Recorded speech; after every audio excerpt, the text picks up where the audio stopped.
Everybody ready to talk about religious trauma? Raise your hands. Oh boy, here we go. Hi everybody, welcome to Jesus is My Girlfriend. My name is Annie. If you enjoy talking about religious trauma in a fun, snarky way, get your coffee, get your tea, sit down, and let's talk about it. The reason why I decided to call my channel Jesus is My Girlfriend is because in the brand of Christianity that I grew up in, your relationship with Jesus is required to be at the top. Anything else that you have comes second. So that means your spouse, your children, your friends, your family, even and most importantly, your relationship with yourself, it all comes second. Jesus, Daddy God, is ultimately your number one. If you were to switch the name Jesus to Jessica in any kind of religious song, book, sermon, it would turn into a love song, a 10-cent romance novel, a weird TED Talk on relationships and domestic abuse that's also kind of incestuous. He's also your dad, but he's also your girlfriend. If you ever wonder why religious people are like kind of kinky in bed, that would be why.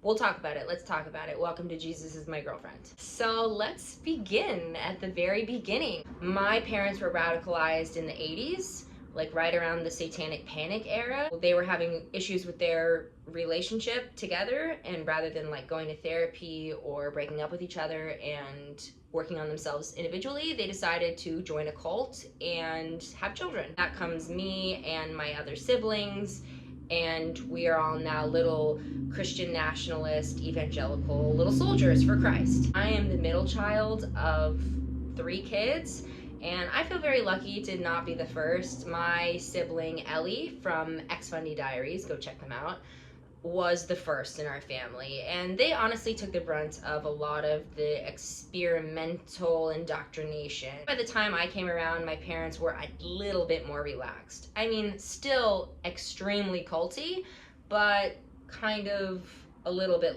less so. I also learned from their mistakes just by watching, and then I decided, okay, I'm gonna try to do as much as I possibly can, but just in a sneaky way. I don't remember ever asking Jesus into my heart at the beginning. I do remember asking Jesus into my heart like over the course of 10 years, maybe like once every 3 to 6 months, because of the fear of hell. I remember learning about hell at a very, very young age, like 3 or 4. And the way that it was posed to me was, think of the most depraved, inhumane torture, multiply it by 10. Hell is worse than that. So outside of your wildest imagination of the worst thing that you could do to a human, it doesn't even come close to how terrible hell is. So like, you should probably be a Christian. My parents never technically said we had to be Christians in their home or else they'd kick us out, but they did tell us about hell, and they did say that even if you don't believe in Christianity, you still have to adhere to all of our rules and go to church and do all the things that you already have to do. So like, obviously there was a very big incentive to be a Christian and make sure that you had that contract up to date with God. Honestly, for most of my adolescence, I really did believe. I really was indoctrinated. It was a little confusing sometimes, and that kind of gave me anxiety, but I did still fully believe it. I did, however, have a persistent obsession thinking that my parents and everybody in the whole world was trying to trick me, and that every time I turned around, everyone would turn into lizard people. But I just thought I was going crazy as a young child, and it wasn't only until I grew up that I look back and think, oh, I think that was the religious cult. That was a manifestation of me feeling like I'm not being told the truth. It actually was when I watched The Truman Show that I was like, oh, that's what I thought was happening to me the whole time. And honestly, in a weird, sick, twisted way, it kind of was. Growing up, I was homeschooled. Going to a Christian school was too out in the world, out into society. So my parents chose to homeschool us for most of my life. We went to church, we sometimes went to youth group. My dad would have sermons that he would give us regularly. We weren't allowed to have friends who weren't Christians. We weren't allowed to have TV. We didn't have the internet. We weren't allowed to listen to any kind of media, music, books, movies, if it wasn't Christian and approved by our parents. We watched a lot of The Brady Bunch and Little House on the Prairie. We watched a lot of Little House on the Prairie. Basically, like, my whole childhood could be summed up in a Little House on the Prairie reenactment. Like, I was always in prairie dresses. I was always in a bonnet. Even as like a 11, 12-year-old, I would have a prairie dress on, Skechers sneakers, and a bonnet. Like, I was that kid. Oh my God, it's so embarrassing. I've told people this, that like I used to wear bonnets all the time, and they'll be like bonnets? And I'm like, yeah, like bonnets. So many toxic beliefs. That is another video for another time. It's pretty dense, but we got to get through this, so we're gonna keep rolling along. After 9, 10, 11, I started to have some doubts, and I think this started because, one, I was growing up, so I think it's developmentally appropriate to start questioning what you're being told.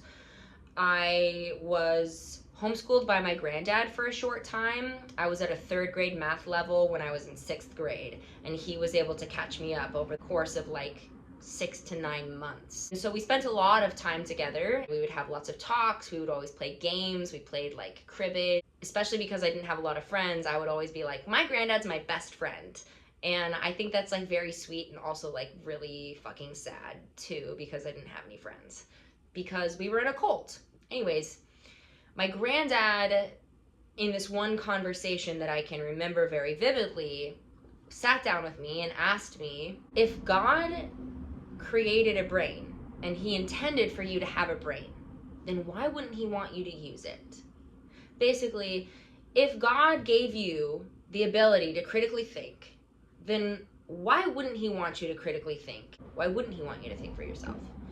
And that always really stuck with me. It was very, very influential. I feel like my brain would have continued on a course if we didn't have that conversation, and just sort of like slightly changed the train tracks. I'm so grateful to him.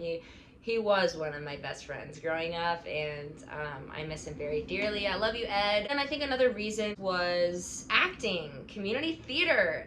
I did a lot of theater growing up. It started out in the Christian cult, so not great production quality, and always at a church. I loved it so much that I persistently pestered my parents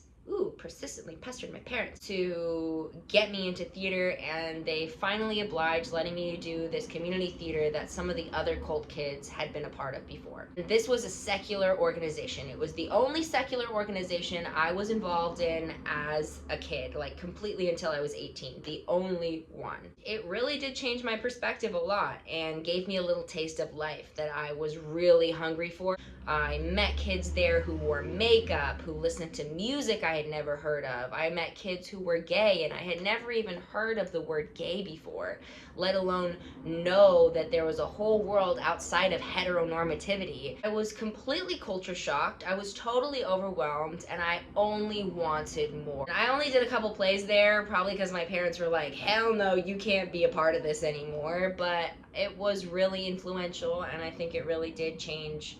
It was another one of those little turning points for me. Honestly, from like probably the age of 12 until I left home at 18, I left on my birthday, the discomfort and doubt and angst that I had just grew and grew. I would kind of go in and out of believing because I was totally isolated from all other types of worldviews, and so all these doubts that I had, I just had to sit with by myself. I felt like there was something wrong with me. I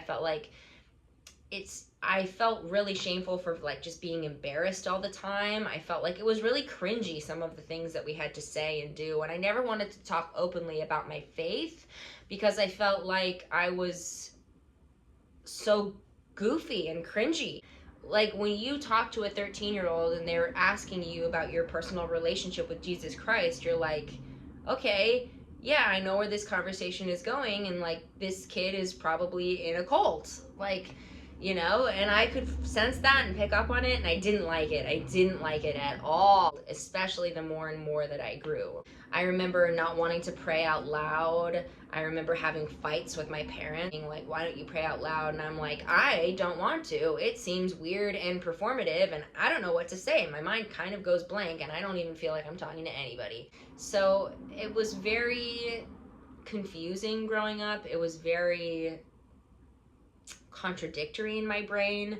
I did rebel a lot in my teenage years. By the time I was 17, my parents let me go to a large Christian school. Now, it felt like I was integrating myself into the world because it was so big. Their version of Christianity was much looser than the one I was used to, that I grew up in. There I met my first boyfriend. I dated him because I wanted to, and because I was so over my parents telling me what I couldn't do that I just decided to do it. And for some reason they didn't push back. I think the reason was because they were so caught up in their own drama that was going on at the time that they didn't have time to monitor me and make sure that I wasn't hanging out with this person that I called my boyfriend. They still didn't call him my boyfriend, and they still didn't really recognize him as a boyfriend, but they would be like, oh yeah, so and so, your friend. It's kind of wild looking back that they let that slide, but anyways, they did. But I remember him being like, I think it's really weird that when you bring up doubts or questions about the Bible to an adult, that the adult, rather than answering your questions with something that's satisfying, will just get defensive and angry at you and start like quoting scripture at you that completely has nothing to do with your question. And I just find that really weird. And I remember being like, yeah, you're right. Yeah, they totally do that. I had this one specific experience with someone, an authority figure in school. I remember being like, these verses, they don't make sense. Why do we believe this? And I remember her getting really angry and being like, the Bible doesn't contradict itself, it completes itself. And that doesn't make any sense. That's not an answer at all. That's some weird hyperbole that she was throwing out because she didn't have an answer for me. By the time I moved out when I was 18, I had pretty much rejected everything that my parents had taught me. But I still was holding on to Christianity. I was like, you know what? Screw my parents' beliefs, screw the way that I was raised. All of that's super fucked up, but I still have a relationship with Jesus, and I'm still gonna be a Christian. I'm just gonna be a cool Christian. Kind of progressive and cool and an edgy Christian, because Jesus was a dirty hippie, right? And then I went to college and I took an ethics class, and I learned about all the different ways one could view the world, how all of those different views made sense, and how wildly overwhelming it was. Each week we would learn about a new type of philosophy. We would learn about nihilism and existentialism, stoicism. Each week I was like, okay, I'm stoic. And then I would learn about nihilism and I'd be like, shit, I'm a nihilist. Each week I was just completely confronted with a whole new way of thinking, and it honestly all made sense to me. It was showing you there are so many different ways to view the world, and we're just going to discuss it. And that was so radically different than anything I had ever learned before. It just really shaped who I am today. And that was honestly the end of it. It kind of just fizzled out. I don't remember a day where I just decided none of this is real and I don't believe in it and God is dead. Like, there was no day. It just sort of slowly fizzled out. And then I just kept living my life. And honestly, my life now versus my life in a cult is way better. I know that sounds very like, duh, of course it is. But at the time, when you're in a cult, you don't know that you're in a cult. Nobody says that you're in a cult. They just say that they've got the answer to life. Everybody says that they're so happy and joyful and filled with the love of God that you kind of feel shameful for not feeling that way. If I had known, not only is life so much more fun than being in a cult, because I think I did inherently know that, but more fulfilling and more spiritually rewarding. Like, I just feel more connected to myself and to nature. It would have been really helpful. At least it would have given me a lifeline while I felt like I was totally drowning and suffocating in this really toxic, abusive world. But I just had to go through it. And luckily, I came out on the other side. And I do have quite a bit of stories from it. Honestly, I believe that Christian nationalist evangelicalism hurts everybody.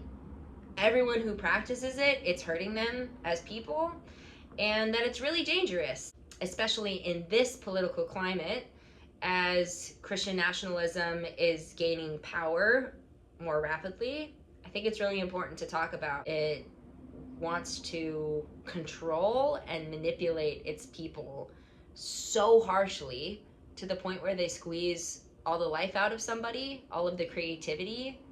There's no room to question or argue or be creative in ways of practicing your faith.